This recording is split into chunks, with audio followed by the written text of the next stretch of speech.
Welcome, everyone, to our next Breathe conversation with two of our best professional writing friends, Jennifer Grant and Caryn Rivadeneira.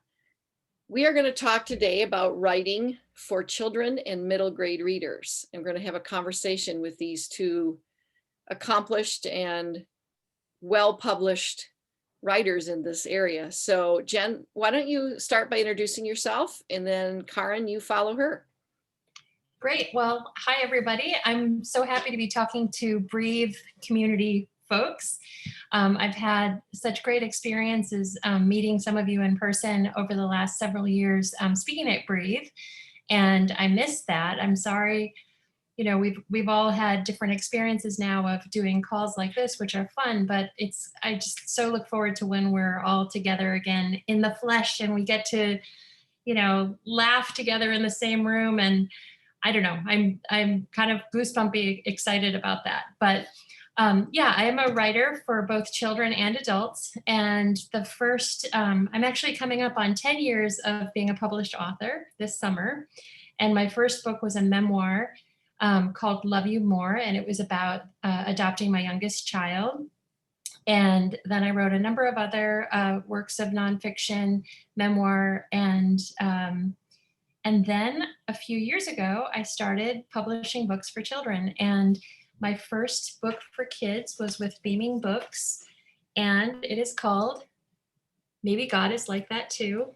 And the editor there had asked if I was interested in writing a book about the fruit of the Spirit. And I really wanted to take a fresh approach to that topic. And so this book is about the fruit of the Spirit, and it's about a grandma and her grandson, whom she's raising, and they're looking for signs of God's Spirit in the city around them. And so in each of the different spreads, this little boy witnesses kindness and peace, and he wonders over and over, maybe God is like that.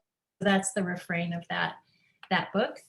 And then as a follow-on to that book, also with Beaming Books, I wrote this book, Maybe I Can Love My Neighbor Too.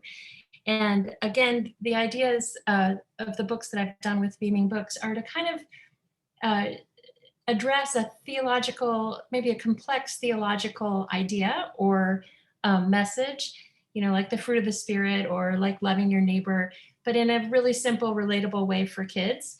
So in this one, a little girl wonders with her mother, how can I love my neighbor when everyone's my neighbor? How can I love that many people? And so she decides to kind of look around the city around her, see how other people are showing love to each other. And then she realizes that she can do that as well. So that was my second picture book. And then my third one is a book about grief. And it's called A Little Blue Bottle. And that was with Church Publishing. And this book is about a little girl whose neighbor and really dear friend dies, and she's kind of grappling with her grief. And the title in that image, A Little Blue Bottle, is referring to the verse in the Bible that says that God collects our tears. And so the kind of underlying message of this book is that God is with us when we suffer. And the girl wonders, her mother tells her about that verse that God saves our tears when we cry. And she just wonders about it. Could that be true? Does God really keep track of my tears? And my hope for this book is that when a child is grieving the loss of a friend, a parent, or just, is aware of loss and death, that this will be kind of a calm message to say, God is with us when we suffer. And it doesn't gloss over this little girl's suffering. It doesn't say, oh, everything happens for a reason or anything like that. It's really trying to model kind of a ministry of presence with people and with children when they're grieving. So, and then I have other children's books coming out over the next few years, and I'm working on 2 right now. And I just love writing for kids. I love writing for adults as well, but when I write for kids, the joy there is, of course, getting these cute notes from kids, and before the pandemic, going to school libraries and preschools and being able to interact with kids is a delight. So I have a real passion for that as well. Thank you so much, Jen. What about you, Caryn? You're unmuted. I'm so sorry, I'm making it complicated for you already. So I was just trying to count a little bit. I think I'm at 13 published kids books, which a lot of which has come because there's 8 in a series of Helper Hounds books, which I wrote. They're early reader chapter books, which were so fun. I love dogs so much, and you might even get to hear my own dog bark in the background in just a second. But these books are for grades like 1 to 3.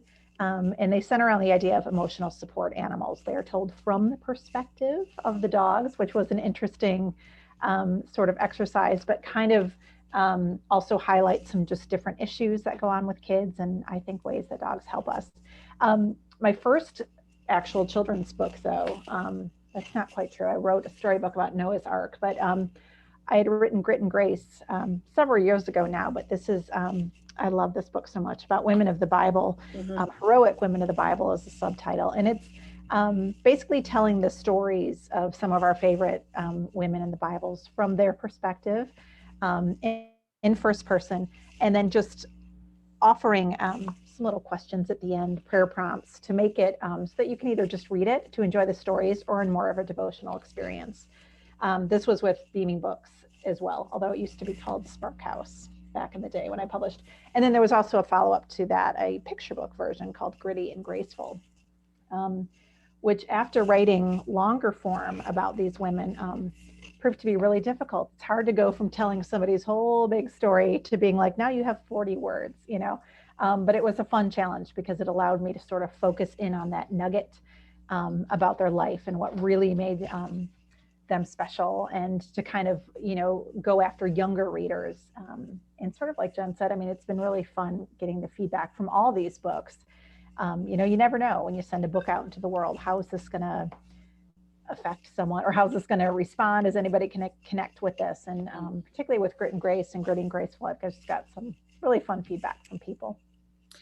Well, and that's an interesting thing. You talked about how it was difficult going from writing longer form to writing shorter form.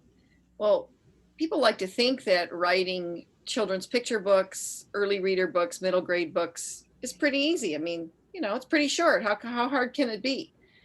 But it's really not. So, Caryn, why don't you talk a little bit about some of the hardest aspects of writing for young readers, your particular, you know, early reader, a little bit older. Talk about that. And then Jen will ask the same thing about writing picture book form. Yeah, I mean, I would actually say, I'm glad Jen's going to talk about picture books, because I find picture books to be the most difficult of writing. Just because you're going, the age range is a little bit broader because parents might be reading them to kids, or, you know, kids can be reading them first themselves. You have to tell a whole story in a very concise form. You need to remember there are illustrations. Let the illustrator do some of the storytelling. So yeah, I mean, I think for me, the biggest challenge, though, whether it's early reader or middle grade, is just sort of remembering where your readers are at. Particularly early reading. There's a lot in there about, you know, decodable words and reading levels and all these things that I wasn't ever a teacher, so I didn't know these things. So you really have to be, you know, writers are always precise in our language and our words, but this takes it to another level. I think that when you're considering this child isn't going to be able to read necessarily every word, and you want to sort of stretch them and make things interesting and fun, but not have it be frustrating. You want them to be able to sound it out if it's a bigger word. And so there's kind of a lot more science sort of that goes into it. And besides just reading, it's just sort of where they're at emotionally too. You know, when Jennifer mentioned her grief book, it's like, yeah, there's that delicate balance of you want to be true and honest, because kids are not dumb and kids pick up on more than we will ever know. And yet there are some things that you do need to kind of go, well, you might not, you don't want to go full, you know, at them and all these things, but to kind of navigate that. And in the Helper Hound series, there were a number of my books where I was dealing with issues, you know, that I had to navigate that a little bit too. Like, how do you present things that are real and true? One of the dogs is a court case dog in the book, and the child, it's not said explicitly, but the child is testifying against his abuser. And so how do you sort of present that in a way that's not so over the top, you know, heinous things happen, kids, but in a way that, hey, kids who speak up in court and who do this, they're heroes, and it's scary, and all that stuff. So, well, thank you for that. Yeah. What about you, Jennifer? What are the hardest things that you've found? You've written adult books, and now you've written picture books. Those are two very different animals. Yeah, absolutely. Well, as Caryn said, you know, the challenge with picture books is that every word really does count, and you know that if it's a book that a family likes or a child likes, you have, you know, I'm always mindful that the person reading it to a young child might have to be reading this over and over and over and over and over again. So I often, when I'm, well, I do this with my books for adults as well, but I read my picture book manuscripts aloud as I'm writing them over and over and over and over again.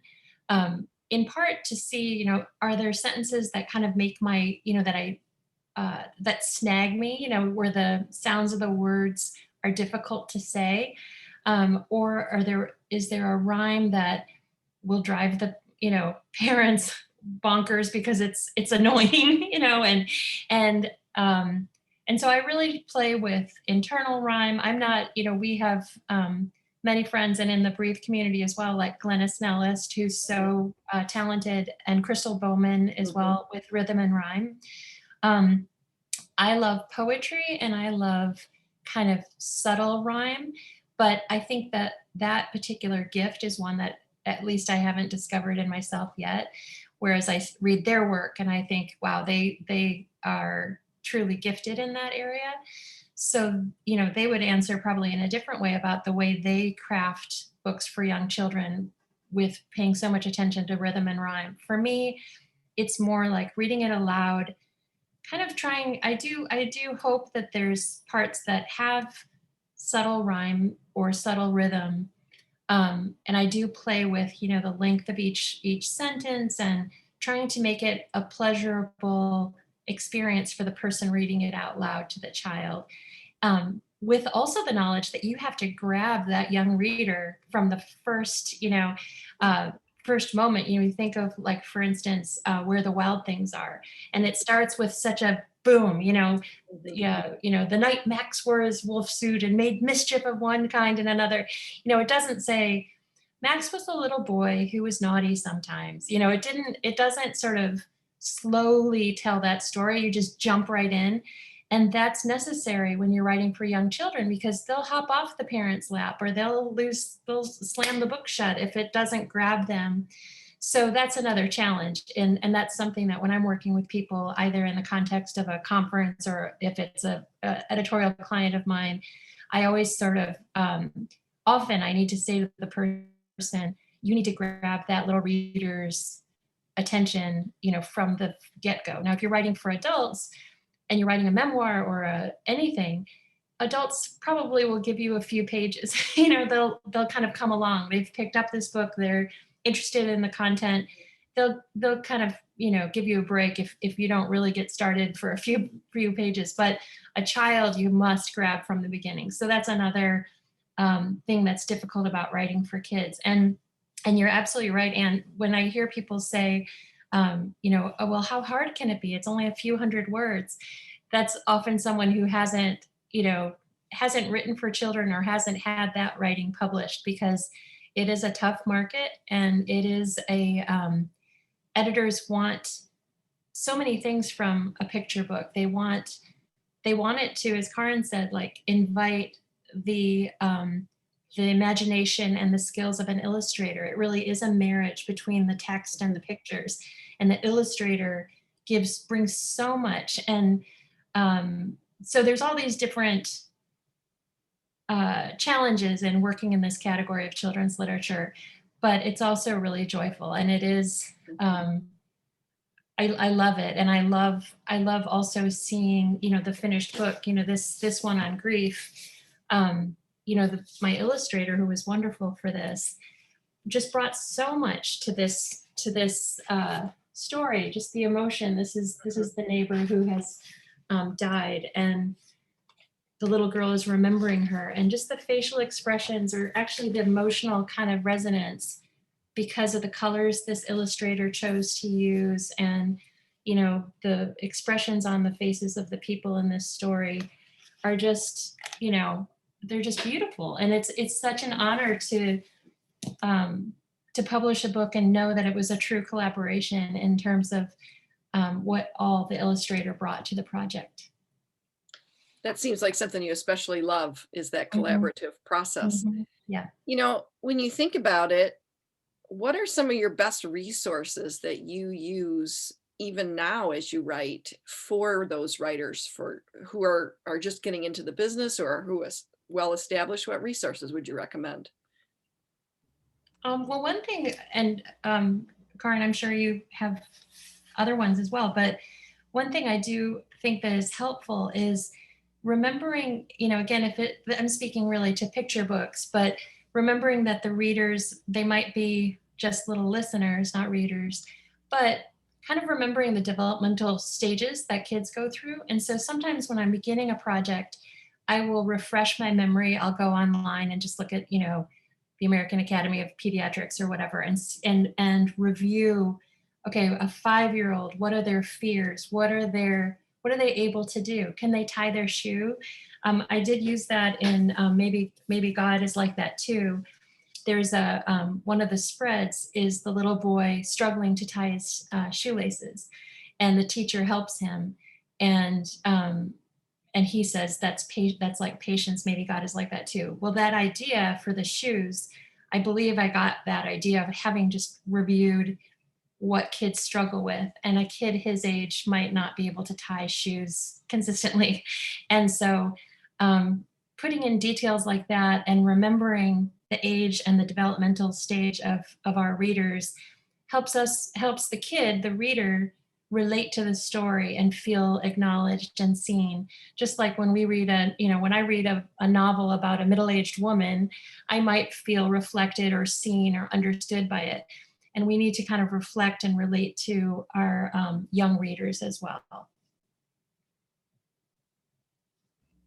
Yeah, I was going to say probably the best experience I had, at least for writing for middle grade, is that for about 5 years, I volunteered at my kids' middle school library. I didn't do it this year because of COVID, and I've really missed it. But what was remarkable about that, my job was to take, kids would put their books in the return thing. I would check them all in and reshelve them. And it was amazing, I think, just to see. I mean, a lot of the books were for reports or whatever. You could always tell what they were studying. But the novels that these kids repeatedly took out and the authors that they went to, it was really, really helpful for me. And then even talking to the librarian, like what are they connecting with about these books? Because then even beyond your own kids, you just get to kind of see of what's going on. Why are these connecting? So I found that to be really helpful.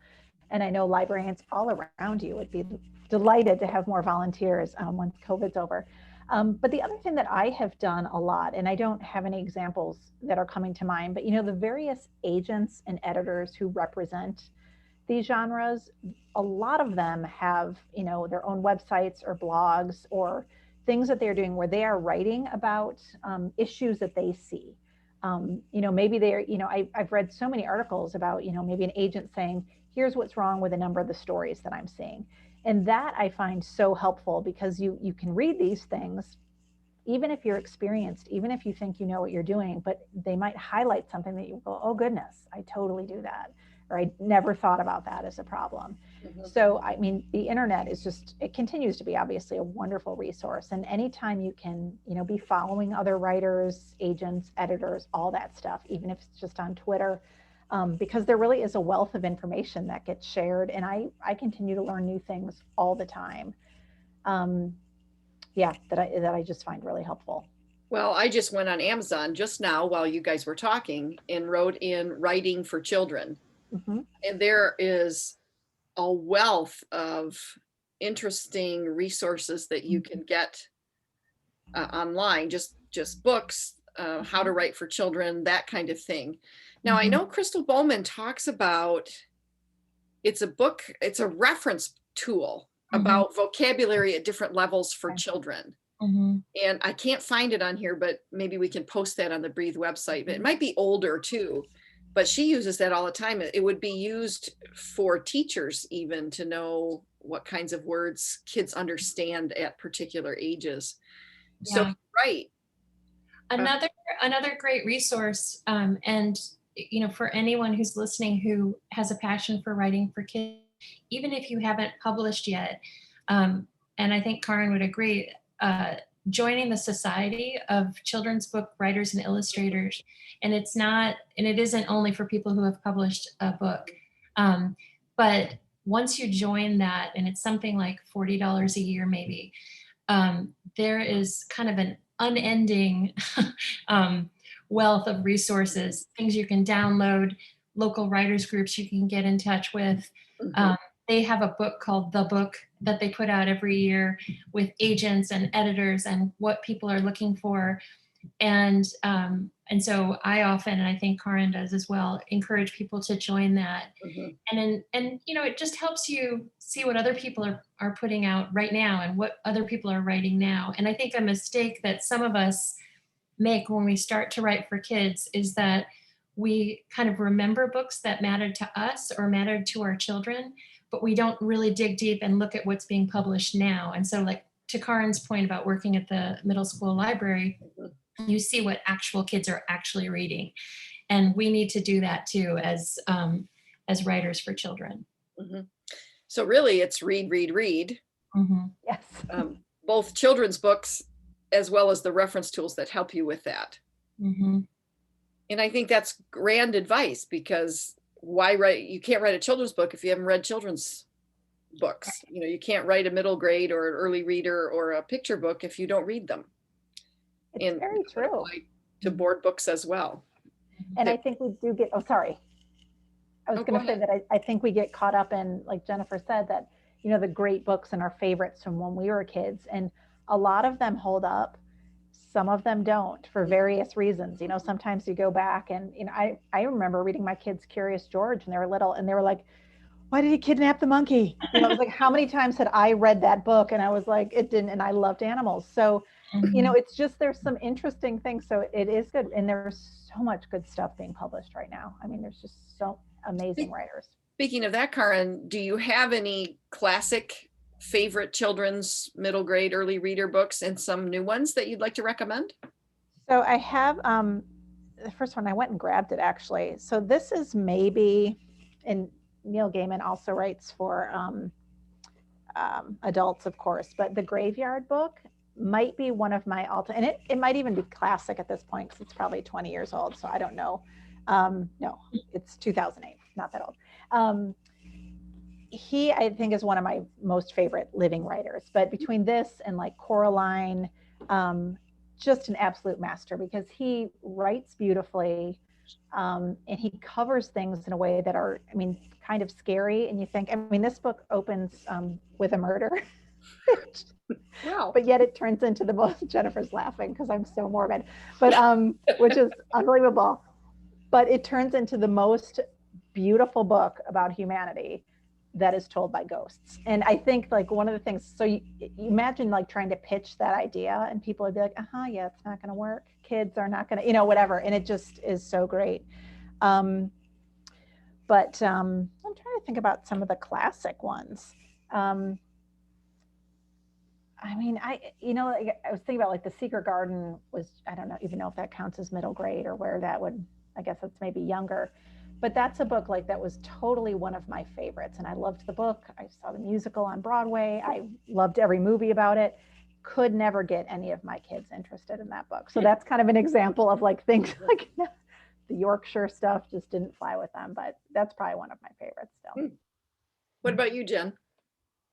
Well, I pulled a few picture books to share since I'm more focused in that category of kidlit. But two, for Christian readers, I really just recently discovered this guy, John Hendricks. I don't know anything about him. Often we kind of support each other's work by, recommending people that we know. I don't know him, but he wrote this one called Miracle Man, the story of Jesus. And I'm pretty picky about picture books in general, but specifically about Christian ones, because if the message, feels heavy-handed or it feels manipulative, I really don't like that. But he had another one that I just recently bought, The Parables and Wisdom of Jesus, called Go and Do Likewise. And both of these books are just so beautifully, they're both fairly recently published, and they're beautifully illustrated, and there's like hand lettering throughout them, and I really liked them a lot. This is a great one. Anyway, Caryn, do you know this author? Yeah, I don't know anything about him other than I discovered these books and I think they're beautiful. So for people looking for new Christian picture books, I recommend those two. And then I also recently found this book. This one isn't a faith-based book, but What Do You Do with that book too, and I love it. Yeah. Oh, I love it so much. And it's this will be a classic, I'm sure. This book is just so magical, and it has so many layers. Again, like we were saying, like the illustrator has brought so much to this book. In terms of classic books, I always loved Ferdinand the Bull. I never saw the movie or the updated whatever, but the classic Monroe Leaf Ferdinand I really loved, and luckily one of my children anyway really loved it, so that got passed along. I do love Where the Wild Things Are, and trying to think of what other picture books. Yeah, well, I guess that's enough examples, but. Well, and every kid is different and every adult is different. There are just such beautiful books out there. And the funny thing is, when it's not going to work. Mm-hmm. I mean, I read kid books to my great nieces and I can tell right away they're not interested. Mm-hmm. So, and that might be a nice way to move into our last question, which is, what is your best piece of advice for writers who, first, let's talk about, for you, Caryn, what is your best piece of advice for writers who work in early reader, middle grade areas? What would you say to them? I mean, to me, it always starts with, just honing the craft. Because even though the kinds of writing are different and the word counts are different and the words we can use, it still always gets back to being able to write well, tell an effective story. And I'm totally with Jen that the idea of, read out loud. I read everything I have ever, when I used to write op-ed pieces, I would always read them out loud, because that's where you hear mistakes. That's where you hear the weird syntax, or that things are just not making sense. So I would totally say to get into that habit. But even before you, don't think you can write for children because, oh, that's easy and kids are dumb and they don't know, or something. I've heard that exact quote, but essentially a lot of people think like, well, they don't know, or something. And no, I mean, kids they're unbelievable and adept, and they want interesting things. And so really hone the craft before you even kind of begin to think to write for kids. Mm-hmm. What about you, Jen? You're muted. I agree with Caryn, like to hone the craft. And then also, I think it's really important for us to, whenever possible, kind of get in touch with your own child self. So everyone has had their share of hurt or trauma, or, something that broke your heart, whether it was a, boyfriend or the loss of a pet or whatever. It's so important to make an emotional resonance, to resonate emotionally with your young reader, not just, never to preach at them, never to tell them, do this, don't do that, or tell a story that's really just like a thinly veiled morality story or something like that. Instead, think about what they might be going through and take them very seriously. The pain that kids have is real. And when they, I tried to sort of work with that when I was writing A Little Blue Bottle about grief.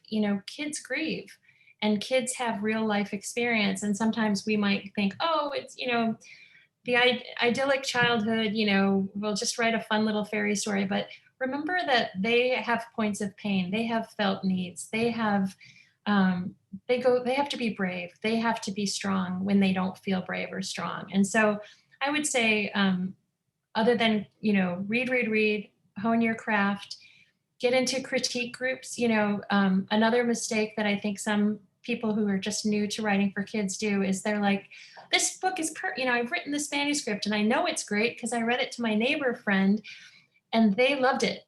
But when you come to your next door neighbor and say to a little 5-year-old, hey, I wrote a story, can I read it to you? That's a very different experience than an editor looking at it or a classroom who don't know you. And so I would encourage people to take very seriously this craft and do all they can to educate themselves about what are the components of a picture book, how many words should it be, what are people publishing now? And again, a lot of that they could get from joining the Society for Children's Book Writers and Illustrators, which I always mess up the acronym, but it's SCW. SCBWI. Thank you. And so I highly recommend that you join that and just look around. There's just so much, and it's all sort of concentrated in on that site. So thank you so much, both of you. You've shared valuable information, and I think children's book writers of all, age levels can listen to this about 4 times and still find more advice each and every time they listen to it. So I so appreciate your time today and your good pieces of advice, and we will see you at Breathe this year. All right, Thank you. Bye. bye.